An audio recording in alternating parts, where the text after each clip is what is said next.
Hey, all right. So I made this last night, and I didn't even really mean to. It's still in progress. It looks a little bit too, greebly, just like cables everywhere. So I want to add some bigger modules to kind of define it a bit.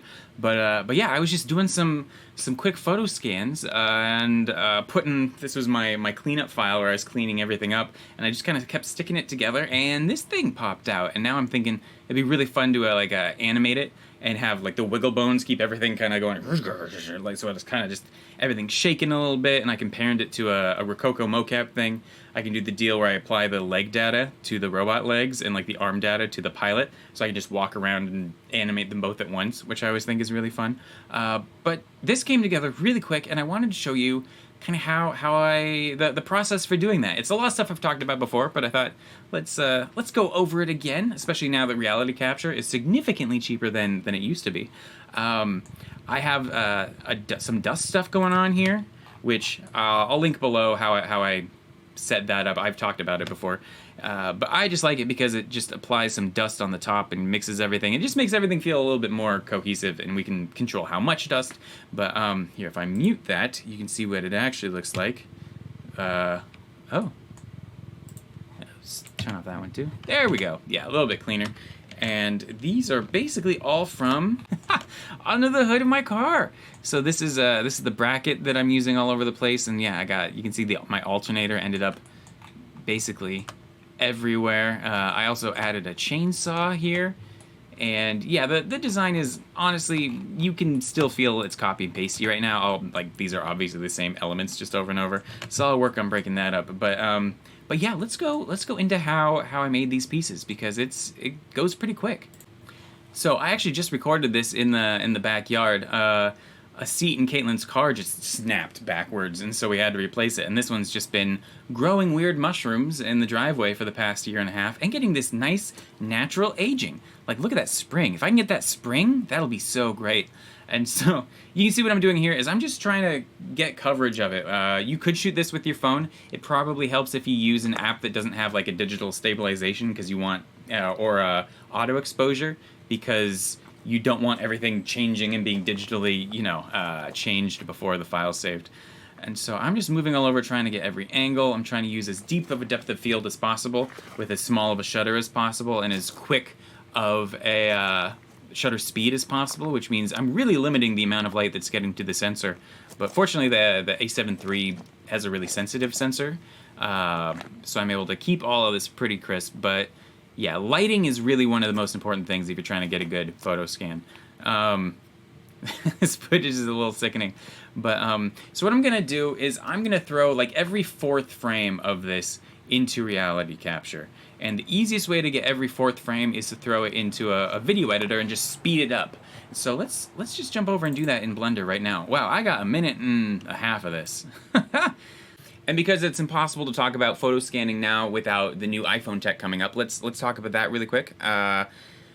I'm not really a big fan of Apple. The fact they change the charging cable every time, or like getting rid of the headphone jacks, so you have to get the little iPods, or the fact that the acknowledged CPU throttling, so that you have to buy the new one and just throw out the old one. I like my tools to be tools, and I like to be able to use them as long as I like to use them. And so if evil exists, that is certainly a flavor of it, and I'm sure Android has many of these same issues too, but it's a more incompetent or less slick sort of evil, and so I don't know. However, all of the new LiDAR stuff and the motion tracking stuff, the real-time facial tracking tools, the virtual production type stuff, all that stuff seems to be coming out for iPhone, at least for right now. And so I did get one, and I've been doing a bunch of experiments with it. Being able to make a 3D model of your head in like 30 seconds is super cool, and I can imagine getting like a whole library of different heads and trying to create a background asset of a person that just like always has a different head, which is really cool.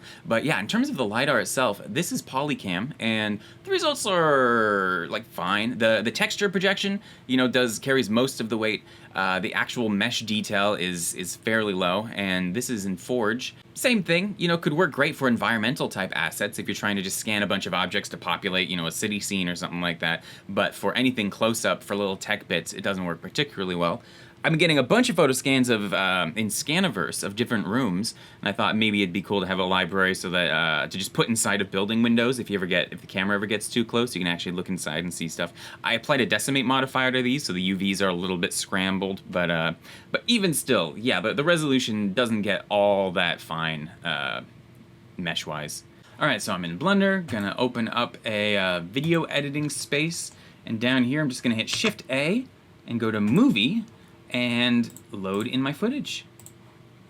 You can see here, fit method is scale to fit, and it's going to match the dimensions of our composition. And I think I actually filmed it in 4K, but that'd be a little bit overkill, I think, to dump into reality capture. Although if you wanted more resolution, you totally could. But that'd be where you'd change that before you import the movie clip. And there we go. You can see under transform, it's at 0.5 because this is only, half the resolution.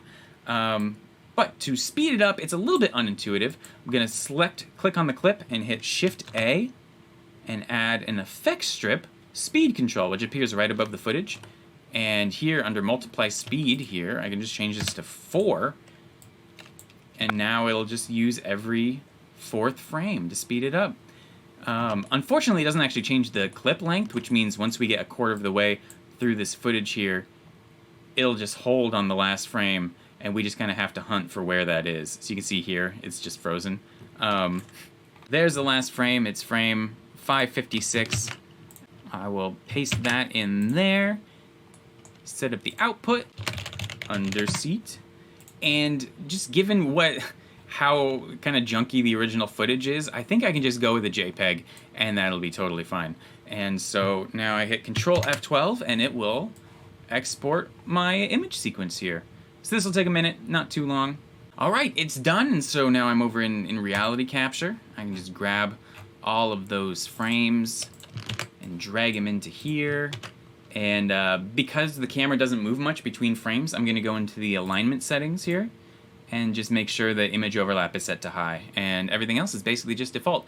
You notice it tells us right from the get-go that it's going to cost 72 cents, and they only charges us that if we decide to actually export the model. I dumped a lot more data than I needed to in here. Like, I could have done this with probably like 200 images instead of like the 500 that I did. So it's a lot cheaper than it used to be. Reality Capture was recently bought by Epic Games, and I guess they've just drastically, it's like a tenth the price it used to be. So now I feel a little bit better being like, hey, reality capture, you should use it, because it won't be out of people's budget. All right, so with that all selected, let's align the images. And if you want as much of your pipeline to be as free and open source as possible, then I think Meshroom is still probably your best bet. I haven't used it in a minute, but I got good results with that. And yeah, not trying to push reality capture too hard. Just in my experience, it was always the fastest, but it also was as accurate as anything else. And so it was just the price that was kind of holding me back from telling folks to use it before. And now my average scan is like 20-30 cents. Okay, and a few minutes later, this is what we got. It looks like this is a pretty good density point cloud. So I'm gonna trim this here. This is the reconstruction region. This is what we'll actually get a model of.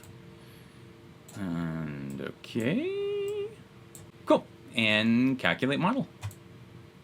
And let's take a look. Okay, so the spring, yeah, we've got a bunch of good detail preservation going on here. I am really happy with this. It always looks a little bit lumpy now, but we can smooth it out really easily in Blender, and also once we add a texture, it hides a lot of that too. So this is a good result. We're even getting all the ridges on the spring here. So I might actually give this more. Or I'm going to simplify the model now, and I might let it keep more geometry than normally I might. Let's see. Simplify. Target triangle count.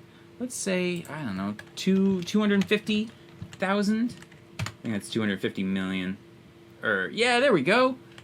Okay, let's see how that looks. And okay, this is obviously a lot fewer polygons, but we've still got some of that spring detail going, and I don't think we've really lost anything. So yeah, I think this is going to work really good. Click on texture, and it starts to project all of the different images back onto the model. And look at that!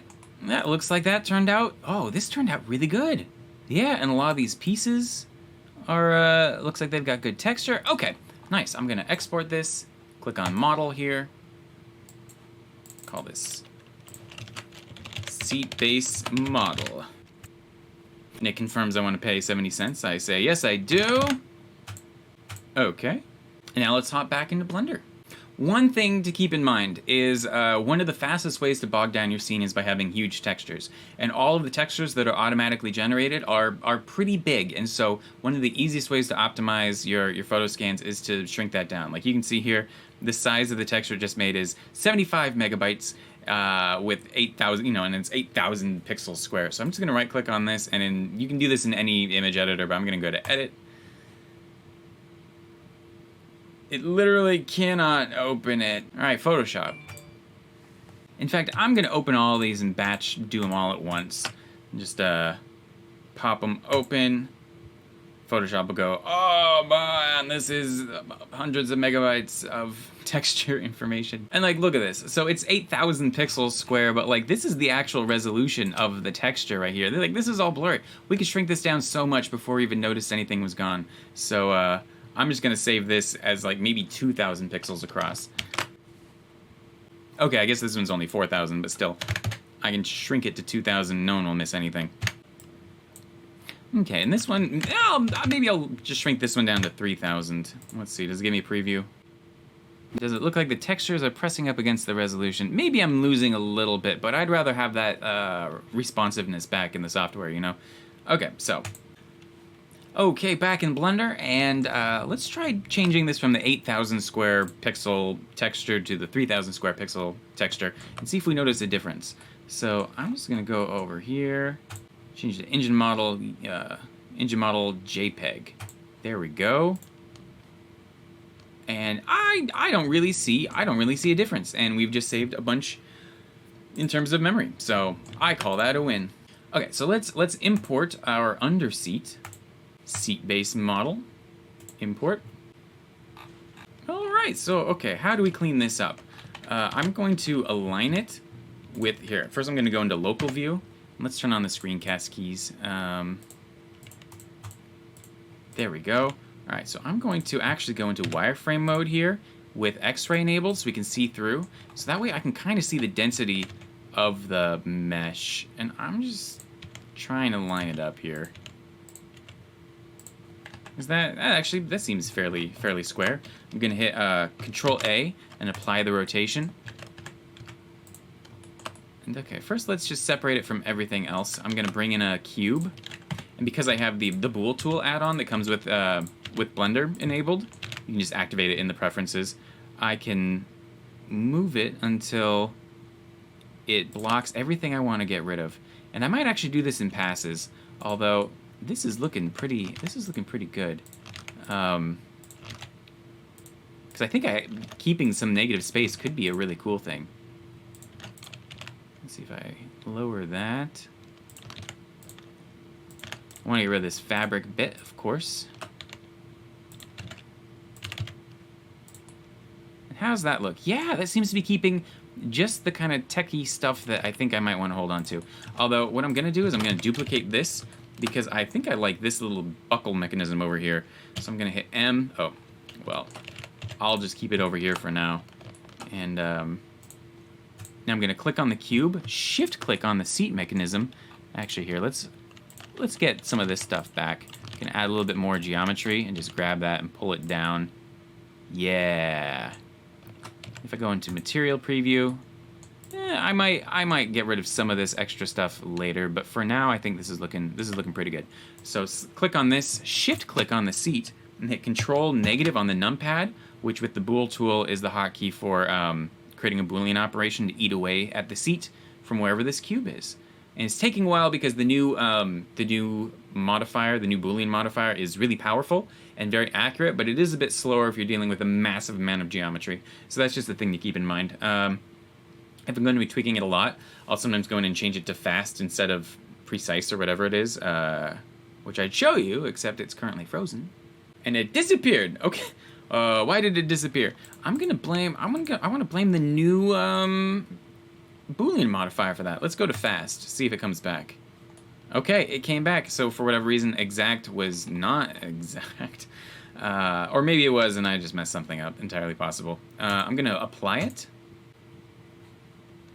and delete this old Boolean cube. And if I tab into edit mode, I should just be able to select one of these vertices. And I think for you it's Control L. I have it mapped to a button on my mouse, so I can just click mouse button 4 and get all of this connected geometry.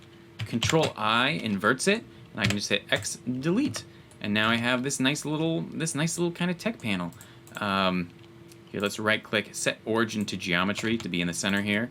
And yeah, let's take a look. So this side looks a little bad because there isn't actually any information for that because this was like inside the seat.